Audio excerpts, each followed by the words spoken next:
Fala, gente rica, como é que vocês estão? Doido, eu espero que muito bem. Sejam muito bem-vindos ao canal. No vídeo de hoje vamos atender a pedidos dos inscritos e vamos trazer aqui as ações da nossa B3, né? B3SA3. Vamos entender um pouco porque é uma ação que ela caiu nos últimos anos, né? Só nos últimos 12 meses são mais de 20% de queda. E há quem goste do papel e também quem não goste do papel, né? Vamos entender como tudo funciona, como que a empresa atua, né? E se é uma oportunidade de investimento por conta dessa queda aí ou não. Por isso, se você ainda não for inscrito no canal, já se inscreva no canal e ativa o sininho das notificações para ficar por dentro dos assuntos. Aí já deixa aquele like, faz aquele comentário top line para dar aquele incentivo pro canal e interagir com a galera. E sem mais converseiro, bora falar de B3, doido. Lembrando que o conteúdo desse vídeo não sugere recomendação de investimentos e trata-se apenas de um conteúdo para te deixar informado. Bom, antes de começar a falar da empresa e da ação, como estamos falando da B3, nós precisamos entender como é que funciona o mercado de capitais, né? Porque é justamente ali que a empresa atua e que ela ganha dinheiro, né? Ela é um agente financeiro desse setor. O mercado de capitais no Brasil, ele existe desde os anos de 1890 e ele operou por algumas décadas num sistema chamado de Bolsa Livre, né? E até os anos de 1960, quando o sistema financeiro nacional ele passou por um processo de reformulação, todas as bolsas, né, de todos os estados, elas operavam vinculadas às secretarias da Fazenda dos respectivos estados, né? E com essa reformulação do sistema financeiro nacional, ali nos anos de 1960, essas bolsas de valores, elas passaram a atuar como associações sem fins lucrativos, tendo mais liberdade, né, no mercado de capitais. E assim foi até os anos 2000, quando a Bolsa de Valores de São Paulo, que já era Bovespa, né, ela se juntou a outras 10 bolsas de valores. E ficou dividido da seguinte forma: a Bolsa de Valores de São Paulo, né, a Bovespa, ela passou a atuar negociando títulos privados e ações, enquanto a Bolsa de Valores do Rio de Janeiro negociava títulos públicos e outros ativos também. Já em 2002, as atividades da Bolsa de Valores do Rio de Janeiro passou a ser de responsabilidade da BMF, que alguns anos depois se juntaria à B3.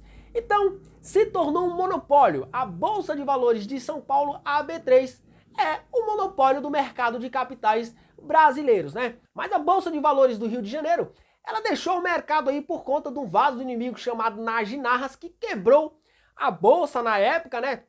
Ali em 2000 e alguma coisa ali, operando de maneira alavancada. Por isso, teve que se juntar com a Bolsa de Valores de São Paulo, né? As atividades ali que não poderiam parar. Então, sendo assim, a gente entende como que funciona a nossa B3, né? E o que é a B3? Um agente financeiro.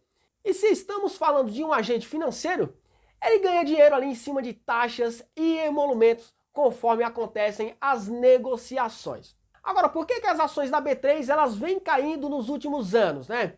Como eu contei a historinha aí, vocês puderam observar que não existia só uma bolsa de valor como é hoje, né? Existiam algumas outras bolsas de valores. E a B3 se tornando um monopólio, todo o mercado, obviamente, é dela, né?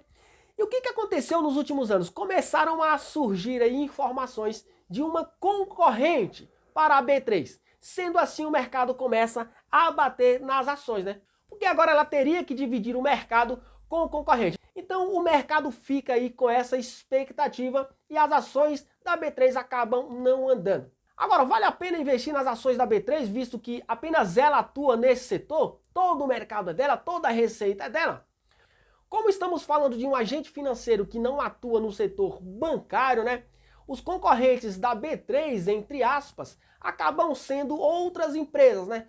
Empresas de maquininha, como por exemplo a Cielo, empresas de cartões de créditos, essas empresas aí que de certa forma acabam nem sendo concorrentes de fato da B3, né? A minha opinião particular é a seguinte: se for para eu investir no setor financeiro, eu invisto em bancos, que é mais lucrativo, gera mais receita, gera mais valor para o acionista. Se você for pegar aí os principais bancos do país, entregou mais para os seus acionistas do que a B3. Desta maneira aí que a B3 atua monopolizando o mercado, ela deveria ter pelo menos algum atrativo, como por exemplo aí o dividendo. E se a gente olhar para o dividendo da B3, é um dividendozinho, doido, michuruco demais. Pouco mais de 4% nos últimos 12 meses de dividendos. Se olharmos para os indicadores, são indicadores bons, né? Margens excelentes, indicadores de rentabilidade excelentes. Só que se olharmos para os indicadores de valuation da empresa, vemos que é uma empresa que está cara. É uma ação que negocia acima do seu valor patrimonial, pouco mais de 2 vezes, né? Então, olhando para o setor financeiro como um todo, eu preferiria particularmente investir em bancos, né? Qualquer banco desses grandes aí, eu preferia investir do que investir nas ações da B3. Bradesco, Banco do Brasil, Itaú, entrega muito mais valor para o seu acionista, entrega um dividendo muito mais alto. Outro detalhe, os bancos têm perspectivas de crescimento. A B3, ela não tem uma perspectiva de crescimento. Ela vai crescer mais para onde, Dodo? Muito pelo contrário. Se entrar um concorrente no país, aí é que o trem fica feio, porque ela vai ter que dividir, como eu falei no decorrer do vídeo, o mercado com esse concorrente. Logo, as suas receitas elas seriam reduzidas, né, por conta dessa concorrente. E o mercado com certeza iria bater ainda mais nas ações. A empresa já soltou os resultados do terceiro tri, lucrou um pouco mais de 1 bilhão e 200 milhões de reais. E você percebe que o que ela gera de receita, praticamente 50% ela acaba rentabilizando, né? Por ter despesas menores ali, né? Não compatível aí, como por exemplo, as despesas de um banco, né?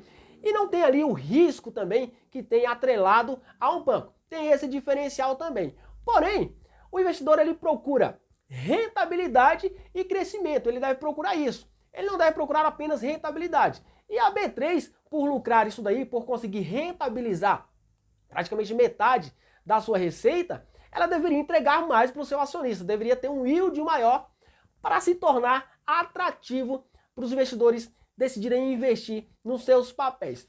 Beleza? Mas cada um é cada um, vale uma análise mais detalhada, né? Não dá para comparar com outro, porque não existe um outro que atue diretamente no mesmo setor, mas vale uma análise mais detalhada antes da tomada de decisão de investir ou não num papel, beleza? O vídeo de hoje foi esse, espero que vocês tenham gostado. Forte abraço, até o próximo. Fui!